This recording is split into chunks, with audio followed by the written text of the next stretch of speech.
tunia naw lamboi kim khi namun chahi in lai kalwan he veleu chun si kalwan hi lai hi thun lo ja hi lai ta hi a tho lut kha ti hi sang pita cha kalwan he chup lewa langa in ga langa hona la hong ko a thu bai ta ni he chi kalwan he akimulo he ta ya chu ti adet ya chu hilang asi langa hi sa lang langa hi achi wa le lai kalwan hi athun lo hi ja chu ta khol ho tha tui na tho a ta hi chi kalwan no ya hi muhin tu a akimu kom chana khu ama chu ta sa mu hi ti chu hin tin ai pi che le lai mun hi lai zon venga hin chi pa chu hin tin chi solbook school che hi chi chu lai he amun spot pa che ti chu kan report hin tin che ma bang wa chu helai tua akelang zo si dong hetui na chu ma hi chi akalwat khu athung dinga gen cha je wa chu hilang pa khu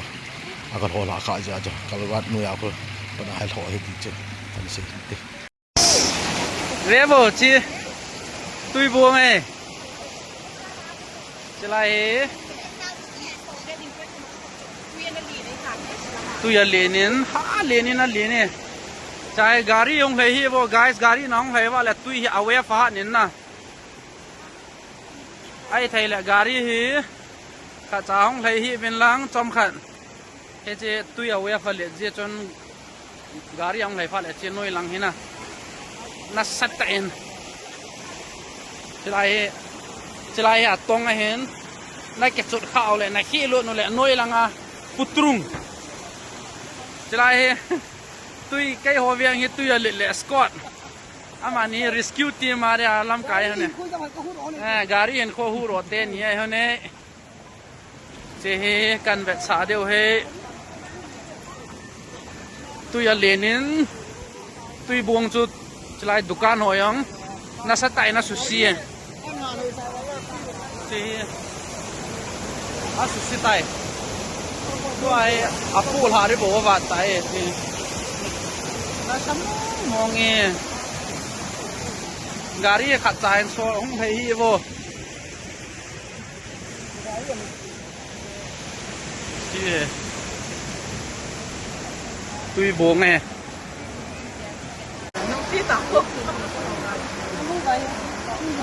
anh nãy sớm mong nghe tui buông nghe bằng à tui nãy ta bằng à tui liệt na khanai lâu ha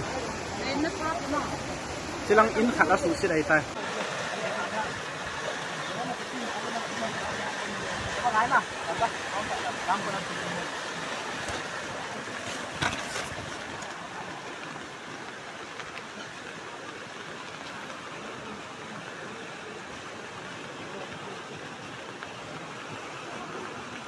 guys to ni Solbrook school ko ma chu no mei chapang khat nala tuin an ko e ti ven na ta he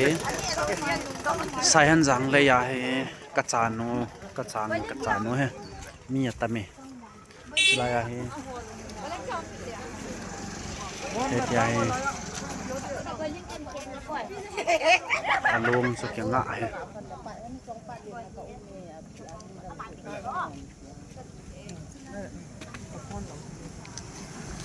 phân đi không là bao có mà phân đi cấp yo bắt hàng baoเนี่ยก็หาคนเป็นยาหมาเป็นละหรอหาละอามาคนphân bằng ăn lắm among nun ăn vậy go azu a tui lit ting le hi thei chana hi I chot na ding yong ai hola ai hom chap chup ji hen na hoi dewa ching thei ta cha ten naw tiaw I vet ko longai